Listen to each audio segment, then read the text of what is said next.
Good afternoon, Trump's family. Welcome back to my channel. Have a good day and God bless you. Let's get into the news. And now Janet Yellen has to essentially borrow money or fund the national debt in creative ways. So why are we at this point? Representative Matt Gaetz and other Republicans are doing the right thing. They're not. They're not negotiating with Democrats, because Democrats do not want to stop spending. That's all they want to do is spend. The issue is not, well, you have all this money for defense, why don't you have money for social safety net? That argument flies out the window when the Democratic Party and media and pundits pushed and bureaucrats especially pushed to end economic activity, thus pumping in $10 trillion into the economy. Then the rebuttal is, well, you bailed out Wall Street? Yeah. Because lending would grind to what would have ground to a halt. And you would have had even more layoffs. Unfortunately, Wall Street is tied directly to Main Street. Again, it was terrible that we had to pump $10 trillion in fiscal and monetary stimulus because Democrats decided to in their states. Pritzker, Newsom, Cuomo, Whitmer, they led the charge to, and other Democratic governors led the charge. They were the first to shut down economic activity, and the last open up, and it was a choice. So that's number one. The people who are still suffering, we are still suffering today from that decision led by a fabricated consensus from Twitter, government officials on the Democratic Party. The Twitter files show one of the reasons we shut down all economic activity in this country for a couple of years, for well over a year, in many states, was because, well, let's say most economic or a good part of economic activity was because of a fabricated consensus emanating from Twitter, that government agencies and bureaucrats and Democrats pushed for this. There's no amount of revisionist history they can get to. They can absolve Democrats of blame for tanking the U.S. economy. And it was a choice. They did not have to do so. Just because something is serious and people's lives are at stake doesn't mean you engage in the most apoplectic and hysterical and frenzied response. And the most counterproductive response, we're not even getting to $50 billion sent to a never-ending military conflict that could have been averted. Had Trump been in office? Yes, had Trump been in office, there would have been some emphasis on a peace deal, a negotiated deal, a settlement, something to at least if the average Democrat would rather have never-ending conflict in Europe. And revealing they revere our alliances in Europe, which basically is us. We're defending all of Europe from who, which by the way, Democrats, the Clintons and others had far more ties to than Trump ever did. Yet. That whole thing with 2016 yet again, leading to the Democratic Party, Bernie Sanders was cheated.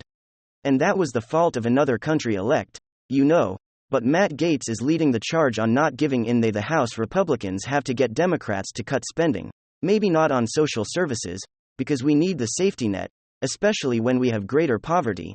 The poverty level has increased since 2019. 2020 was not Trump's fault at all. It was not his. He kept saying we have to open up, and then media Washington Post said all the experts say it's too soon. And then, actor Alec Baldwin has been convicted of involuntary manslaughter today. He accidentally shot and killed a staff member while filming a movie. Not long ago, he could spend up to 5 years in jail. The U.S. federal government has officially hit $3.14 trillion in debt. And now says that the debt limit ceiling must be raised as the country runs out of money. Now, it's weird when you see a headline that says the United States is preparing to send a generous military package to Ukraine, as Biden's White House gets $50 billion of funding from Congress, next to a headline that says the federal government is out of money, and Social Security and military pay is at risk of not being paid. So imagine I saw those next to each other. We're giving away $50 billion, the federal government is broke and might not be able to make Social Security payments. I mean, I feel like I'm taking crazy pills to have to explain this stuff to you guys. Now, what's really messed up is they're now saying that Social Security, veteran benefits and military pay might not be able to be paid as we hit the limit on the government spending. Now, I want to point out that Social Security, veterans benefits, military paychecks are likely not going to be missed next week. The media is hyping this story, most likely in order to scare people, in order to put pressure on Republicans in the House. However, the government has always figured out a short-term solution. And Republicans are saying we want you to be more fiscally responsible. And the White House is saying no way, Jose. Now I want to share this info with you. Because number 1, it's true. And number 2, this is one of the biggest news stories in the news today. And so, but I don't want you to leave this video panicked or worried. I do believe they are going to make those payments. But the government is out of money until this situation is resolved. Now, for my younger viewers, I would caution you to plan your life and your retirement as if Social Security will not be there, because what we're learning is that depending on the government is risky and bad for your mental health. But for those that are already retired or about to retire, I do think that they're going to figure out how to work this out. I just hope that they won't steal from the Social Security coffers in order to do so. And I'll tell you why that's a real fear later in this video.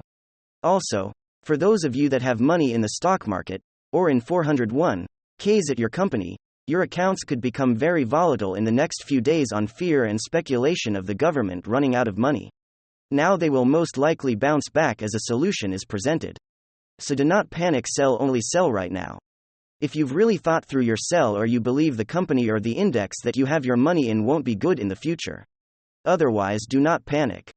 Okay. Now, speaking of the major market indexes, they were all down today for the second day in a row.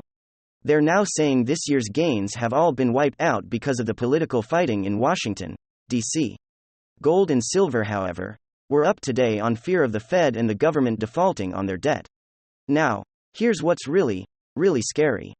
According to a report from Treasury Secretary Janet Yellen, the Treasury Department dipped into American retirement plans in order to pay federal debts.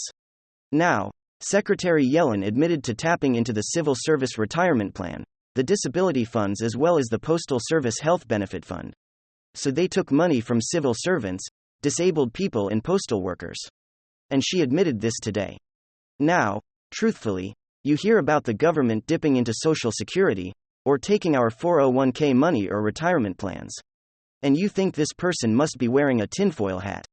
They're obviously a conspiracy theorist. Then you read today on Yahoo News as one of the main financial articles that Janet Yellen admits to taking money from these pension funds in order to keep the country solvent and pay federal debt. So this is pretty scary what's going on. With all that said, Biden's White House says they're not going to lose this game of chicken, and they will not blink. So the White House is basically saying, listen, Kevin McCarthy and the Republicans, you guys better bow down to us and give in on more spending, or you're going to bankrupt the country. Truthfully, the country's already bankrupt. We're just printing our way into more and more debt. Now, the White House is saying today that we aren't going to focus on spending less taxpayer money. Instead, we will focus our attention on collecting more tax revenue through the IRS. Now I'm not kidding you guys. This was what the White House actually said today.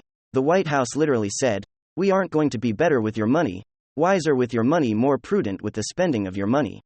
Instead, we are going to focus on extracting more tax money from the American people. Now, maybe I'm crazy, but this sounds crazy to me. We're not going to be better with the money that you give to us. We're going to figure out how to collect more of it from you. That's literally what they said. Let me know in the comments down below. Do you want your government to be wiser with your tax money? Or just collect more of it from you? Let me know in the comments down below. I already know the answer. But I want to hear from you guys. This stuff is crazy. Now the White House is in a bit of a panic today, as the Secret Service announced without the White House's permission that they have a list of the visitors from Biden's Delaware home where top-secret classified documents were being stored in a closet and in the president's garage. Now the White House is seeking to block the release of these names. But we now know the Secret Service has them. But my guess is this list will never come to the light of day. Now, why would the White House want the American public to be blocked from knowing who's been in and out of President Biden's house with these top-secret documents in it? Let me know your thoughts down below. Also, Republican Representative James Comer is calling on UPenn University to disclose who visited Biden's former university office and how much money China has donated to the school. The school is saying that this is private information, and it will have to be subpoenaed in order for them to release it. So I would expect to see some subpoenas against UPenn in order to get this information. Biden's approval rating has dropped significantly since the document scandal began. But the president and his team say they will announce whether he will run for office again in 2024. after Biden delivers the State of the Union address on February 7th. I mean, who knows, he may announce it during the State of the Union or maybe the day after, I don't know. At the World Economic Forum, former Vice President Al Gore warned the world that humanity has passed the point of no return when it comes to climate change. He said the oceans will boil and that we will see rain bombs going forward. It was also revealed by those opposed to Al Gore that Al Gore controls a green energy investing firm, where $36 billion of money he raised from scaring people about climate change. This fund, which he controls, pays him $2 million a month to travel the world telling people that climate change will end humanity. Now, do you think there's any chance that he's biased? I don't know. I'm gonna let you make up your own mind about climate change, but I'm just letting you know what he's saying and what those opposed to him are saying. New House Speaker Kevin McCarthy has ended proxy voting established by Nancy Pelosi. He says politicians are paid to show up on behalf of the American voter and vote in person. No more voting from the comfort of your home because you simply don't want to fly back to Washington, D.C. Also, President Zelensky has called for a meeting with Chinese President Xi Jinping. He wants to ask in person for China to help fund rebuilding Ukraine, as well as intervening on behalf of Ukraine with President Vladimir Putin and Russia to end this war. So I'll let you know if he ends up getting that meeting with China and what ends up coming of them. That's what I got for you guys. Hopefully you enjoyed it. If you did, make sure to leave a like and possibly subscribe to the channel. If you're up for it, I'm gonna get back to work. Thanks for watching, and I will see you on the next one.